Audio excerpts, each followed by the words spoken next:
बिहार को विशेष राज्य का दर्जा नहीं मिला, इस बजट में कहीं कोई जिक्र नहीं। 25 में इन लोगों को सिर्फ झुनझुना ही मिले। एनडीए से मोह भंग हो रहा है। महागठबंधन जीत जाती तो बिहार में तेजस्वी यादव जी की सरकार बनती। में विशेष राज्य के दर्जों को लेकर के अभी बातें खूब चल रही है। जी हाँ, लेकिन विशेष राज्य का दर्जा नहीं मिला है, लेकिन विशेष पैकेज जरूर मिल गया है। आज हमारे साथ इस मुद्दे पे बातचीत करने के लिए आरजेडी प्रवक्ता अरुण कुमार सर मौजूद हैं।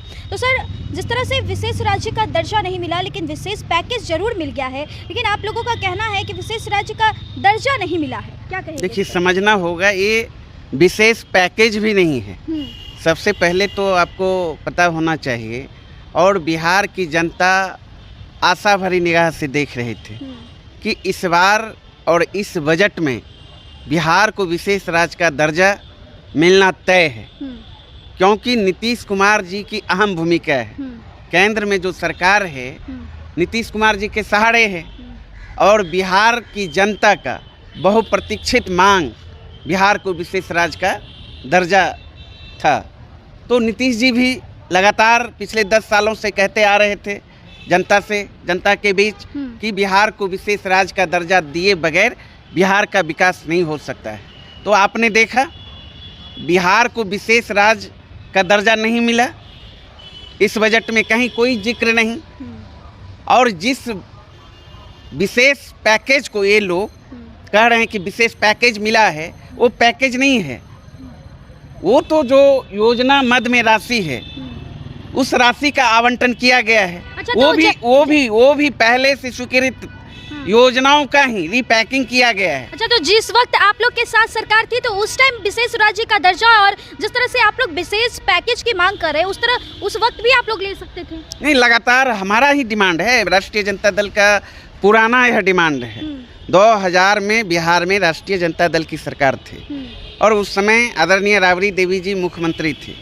बिहार से जब झारखंड अलग हुआ, बिहार का जब विभाजन हुआ, उसके बाद से ही लगातार तत्कालीन मुख्यमंत्री राबड़ी देवी जी इस मांग को उठाते रही हैं। और उस समय भी केंद्र में एनडीए की सरकार थी, केंद्र में वाजपेयी जी प्रधानमंत्री थे।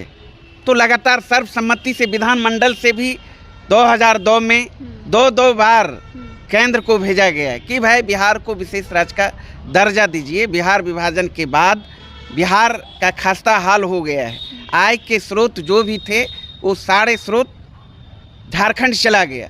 तो लगातार यह मांग हम लोग उठाते रहे हैं, और यहाँ तक कि एक कार्यक्रम के दौरान पटना आए थे, गांधी मैदान में एक जनसभा में तत्कालीन मुख्यमंत्री आदरणीय राबड़ी देवी जी ने भी आंचल फैलाकर, प्रधानमंत्री उस समय वाजपेयी जी थे, मंच पर डिमांड किया था। उस मंच पर नीतीश जी भी थे, स्वर्गीय मोदी जी भी थे, सुशील मोदी जी भी, और उन्होंने उस मंच से स्वीकार भी किया था।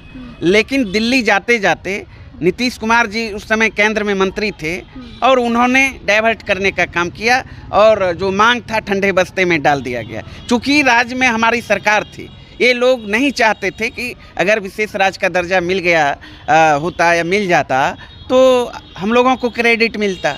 तो इसलिए इन लोगों की मानसा कभी नहीं रही कि बिहार को विशेष राज्य का दर्जा मिले, जो कि इनका चाल चरित्र चेहरा उजागर हो गया। एक सवाल और है कि जिस तरह से लालू यादव कह रहे हैं कि विशेष राज्य का दर्जा नहीं मिला लेकिन नीतीश कुमार को झुनझुना जरूर मिल गया, तो वहीं आप लोगों पे कटाक्ष करते हुए विपक्ष लोग कह रहे हैं कि 2025 में इन लोगों को सिर्फ झुनझुना ही मिलेगा, क्या कहेंगे? देखिए, लगातार इन लोगों की क्या हालात है।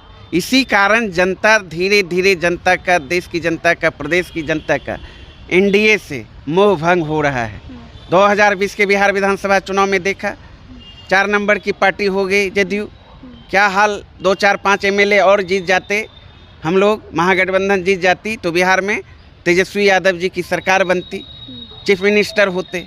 लोकसभा चुनाव में भी आपने देखा 39 सीट एनडीए का था, 30 पर आ गया। हम लोग तो आगे बढ़ रहे हैं, जनता का भरोसा हम लोगों के ऊपर बढ़ रहा है। चूँकि हम लोग जन सरोकार की बात करते हैं, हमारे आदरणीय नेता तेजस्वी यादव जी मुद्दों की बात करते हैं, गरीबी की बात करते हैं, बेरोजगारी की बात करते हैं, भ्रष्टाचार की बात करते हैं, लॉ एंड ऑर्डर की बात करते हैं। सारे जो सवाल हैं उस सवाल को लेकर हम लोग आगे बढ़ रहे हैं। इन लोगों को जन सरोकार के सवालों से कोई मतलब नहीं है। तो आपने सुना कि आरजेडी प्रवक्ता अरुण कुमार सिंह क्या कुछ कह रहे हैं, क्योंकि बिहार को विशेष राज्य का दर्जा तो नहीं लेकिन विशेष पैकेज मिल गया है। इस मुद्दे को लेकर आपको क्या लगता है, हमें कमेंट बॉक्स में अपनी प्रतिक्रिया दे दीजिएगा और ऐसे ही देश दुनिया की तमाम खबरों के लिए हमारे चैनल को सब्सक्राइब कर लीजिएगा।